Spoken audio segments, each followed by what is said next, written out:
Hi friends, ಎಲ್ಲರಿಗೂ ನಮಸ್ಕಾರ.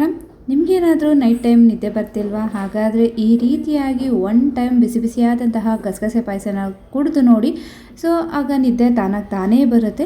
ಇದು ಹೇಗೆ ಮಾಡೋದು ಮತ್ತು ಬೇಕಾದಂಥ ಪದಾರ್ಥಗಳೇನು ಅನ್ನೋದಕ್ಕೂ ಮೊದಲು welcome back to my YouTube channel. ಇದಕ್ಕೆ ನಾನಿಲ್ಲಿ 1 ಟೇಬಲ್ ಸ್ಪೂನಷ್ಟು ಅಕ್ಕಿ, ಗೋಡಂಬಿ ಮತ್ತು ಬಾದಾಮಿ, 1 ಟೇಬಲ್ ಸ್ಪೂನಷ್ಟು ಗಸಗಸೆ, ಹಾಗೆ ಒಂದಷ್ಟು ಕೊಬ್ಬರಿನ ತುರಿದಿಟ್ಕೊಂಡಿದ್ದೀನಿ. ಅದ್ರ ಜೊತೆಯಲ್ಲಿ 4 ಏಲಕ್ಕಿ, ಇಷ್ಟನ್ನು ನಾವು ಮಿಕ್ಸಿಗೆ ಹಾಕ್ಕೊಳ್ಬೇಕು. ಮಿಕ್ಸಿಗೆ ಹಾಕ್ಕೊಳ್ಳೋಕ್ಕೂ ಮೊದಲು ಕೆಲವೊಂದು ಐಟಮ್ನ ನಾವು ರೋಸ್ಟ್ ಮಾಡ್ಕೊಳ್ಬೇಕಾಗತ್ತೆ. ನಾನಿಲ್ಲಿ ಅಕ್ಕಿ ಹಾಕ್ಕೊಳ್ತಾ ಇದ್ದೀನಿ. ಅಕ್ಕಿ ಸ್ವಲ್ಪ ಹೊತ್ತು ಡ್ರೈ ರೋಸ್ಟ್ ಆಗಬೇಕು. ಅದಾದಮೇಲೆ ಗೋಡಂಬಿ 4 ಮತ್ತು 8 ಬಾದಾಮಿ, ಇಷ್ಟು ಕೂಡ ಡ್ರೈ ರೋಸ್ಟ್ ಮಾಡಿಕೊಂಡು ಇನ್ನೇನು ಕೆಳಗಡೆ ಇಳಿಸ್ಬೇಕು ಅನ್ನೋ ಟೈಮ್ಗೆ ನಾವು ಗಸಗಸೆಯನ್ನು ಹಾಕ್ಕೊಳ್ಬೇಕಾಗುತ್ತೆ. ಗಸಗಸೆ ಹಾಕ್ಕೊಂಡು 1-2 ನಿಮಿಷಕ್ಕೆ ಗಸಗಸೆ ಚಟಪಟ ಅನ್ನತ್ತೆ. ಸೊ ಚಟಪಟ ಅನ್ನೋ ಸೌಂಡ್ ಎಲ್ಲ ನಿಂತಾದಮೇಲೆ ಇದನ್ನು ನಾವು ಆರೋದಕ್ಕೆ ಒಂದು ಪ್ಲೇಟ್ಗೆ ಹಾಕ್ಕೊಳ್ಬೇಕಾಗತ್ತೆ. ಸೊ ಈಗ ಹುರಿದಂತಹ ಅಷ್ಟು ಪದಾರ್ಥಗಳನ್ನು ಒಂದು ಜಾರ್ಗೆ ಹಾಕ್ಕೊಂಡು ಜೊತೆಯಲ್ಲಿ ಕೊಬ್ಬರಿ ಮತ್ತು 4 ಏಲಕ್ಕಿ ಹಾಕ್ಕೊಂಡು ಸ್ವಲ್ಪ ನೀರು ಹಾಕ್ಕೊಂಡು ಇದನ್ನು ರುಬ್ಬಿಟ್ಕೊಳ್ಳೋಣ. ಈಗ ಒಂದು ಪಾತ್ರೆಗೆ ನಾವು ಬೆಲ್ಲನ ಹಾಕ್ಕೊಳ್ತಾ ಇದ್ದೀವಿ. ಇಲ್ಲಿ ನಾನು 3/4 ಕಪ್ನಷ್ಟು ಬೆಲ್ಲನ ತೊಗೊಂಡಿದ್ದೀನಿ.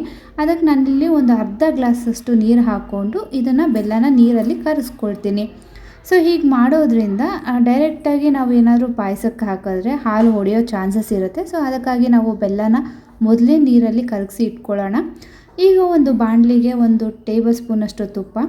ನಾವು ಮಿಡಲ್ ಕ್ಲಾಸ್ ಜನ ಅಲ್ವಾ, ಸೊ ತುಪ್ಪನ ನಾವು ಒಂದು ಹನಿ ಕೂಡ ವೇಸ್ಟ್ ಮಾಡೋದಕ್ಕೆ ಬಿಡಲ್ಲ. ತುಪ್ಪ ಕಾದಾದಮೇಲೆ ನಾನಿಲ್ಲಿ ಗೋಡಂಬಿ ಮತ್ತು ದ್ರಾಕ್ಷಿನ ಹಾಕ್ಕೊಳ್ತೀನಿ. ಇದ್ರ ಜೊತೆ ನೀವು ಬೇಕಿದ್ರೆ ಬಾದಾಮಿ ಕೂಡ ಸಣ್ಣ ಪೀಸಸ್ ಮಾಡಿ ಹಾಕ್ಕೊಳ್ಬೋದು. ದ್ರಾಕ್ಷಿ ಉಬ್ಬಬೇಕು, ಗೋಡಂಬಿ ಸ್ವಲ್ಪ ಕೆಂಬಣ್ಣ ಬರಬೇಕು, ಅಲ್ಲಿವರೆಗೂ ಫ್ರೈ ಮಾಡಿಕೊಂಡು ನಾನಿಲ್ಲಿ 1.5 ಕಪ್ನಷ್ಟು ಹಾಲು ಹಾಕ್ಕೊಳ್ತಾ ಇದ್ದೀನಿ. ಸೊ ಹಾಲು ನಾನು ಮೊದಲೇ ಕಾಯಿಸಿಟ್ಕೊಂಡಿದ್ದೆ. ಸೊ ಇದು ಈಗ ಬಾಣಲಿಗೆ ಹಾಕಿದ್ಮೇಲೆ ಸ್ವಲ್ಪ ಬಿಸಿ ಆದರೆ ಸಾಕು. ಸೊ ಹಾಲು ಸ್ವಲ್ಪ ಬಿಸಿ ಆದಮೇಲೆ ನಾನು ರುಬ್ಕೊಂಡಂತಹ ಮಿಶ್ರಣನ ಹಾಲಿಗೆ ಹಾಕಿ ಚೆನ್ನಾಗಿ ಮಿಕ್ಸ್ ಮಾಡ್ಕೊಳ್ತೀನಿ. ಇದು ಒಂದು ಕುದಿ ಬರಬೇಕು. ಕುದಿ ಬರೋವರೆಗೂ ನಾನು ಸಣ್ಣ ಹುರಿಲಿ ಇದನ್ನು ನಾನು ಬೇಯಿಸ್ಕೊಳ್ತೀನಿ. ಸೊ ಅಕ್ಕಿ ಹಾಕಿರೋದ್ರಿಂದ ಇದು ಸ್ವಲ್ಪ ಚೆನ್ನಾಗಿ ಬೇಯಬೇಕು. ಬೆಂದಾದಮೇಲೆ ನಾನು ಪಾಕ ಅಂದರೆ ರೆಡಿ ಮಾಡಿ ಇಟ್ಕೊಂಡಿದ್ನಲ್ವ ಬೆಲ್ಲದ ನೀರು, ಅದನ್ನು ನಾನು ಆ್ಯಡ್ ಮಾಡ್ಕೊಳ್ಬೇಕಾಗತ್ತೆ. ನೋಡಿ ಈ ರೀತಿ ಒಂದು ಕುದಿ ಬಂದರೆ ಸಾಕು. ಅದಾದಮೇಲೆ ನಾವು ರೆಡಿ ಮಾಡಿ ಇಟ್ಕೊಂಡಂತಹ ಬೆಲ್ಲದ ನೀರನ್ನ ನಿಧಾನವಾಗಿ ಹಾಕ್ಕೊಂಡು ಕೈ ಈ ಥರ ಬಿಡದೆ ನಾವು ಕಲಿಸ್ಕೊಳ್ಬೇಕಾಗುತ್ತೆ. ಯಾಕಂದರೆ ಹಾಲು ಬೆಲ್ಲ ಎರಡೂ ಒಟ್ಟಿಗೆ ಸೇರಿದಾಗ ಹಾಲು ಒಡೆಯೋ ಚಾನ್ಸಸ್ ಇರುತ್ತೆ. ನಾವು ಈ ರೀತಿ ನಿಧಾನವಾಗಿ ಮಿಕ್ಸ್ ಮಾಡಿಕೊಂಡು ಬೆಲ್ಲದ ಪಾಕ ಹಾಕ್ಕೊಳ್ಳೋದ್ರಿಂದ ಹಾಲು ಹೊಡೆಯಲ್ಲ ಆ್ಯಂಡ್ ಪಾಯಸ ಕೂಡ ತುಂಬಾ ಚೆನ್ನಾಗಿ ಬರುತ್ತೆ.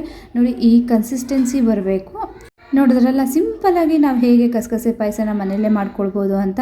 ನಿದ್ದೆ ಬರ್ತಿಲ್ವಾ? ಈ ರೀತಿ ಗಸಗಸೆ ಪಾಯಸನ ಮಾಡ್ಕೊಂಡು ಕುಡೀರಿ, ಆಗ ಚೆನ್ನಾಗಿ ನಿದ್ದೆ ಬರುತ್ತೆ. ಇವತ್ತಿನ ಈ ವಿಡಿಯೋದಲ್ಲಿ ನೋಡಿದ್ರಲ್ಲ, ಬಿಸಿ ಬಿಸಿಯಾದಂತಹ ಗಸಗಸೆ ಪಾಯಸನ ಹೇಗೆ ಮಾಡೋದು ಅಂತ. ಮತ್ತಷ್ಟು ವಿಡಿಯೋಗೆ ನಮ್ಮ ಚಾನಲ್ನ ಸಬ್ಸ್ಕ್ರೈಬ್ ಮಾಡಿ, ಹಾಗೆ ಪಕ್ಕದಲ್ಲಿರುವ ಬೆಲ್ ಐಕಾನನ್ನು ಕ್ಲಿಕ್ ಮಾಡಿ. Thank you.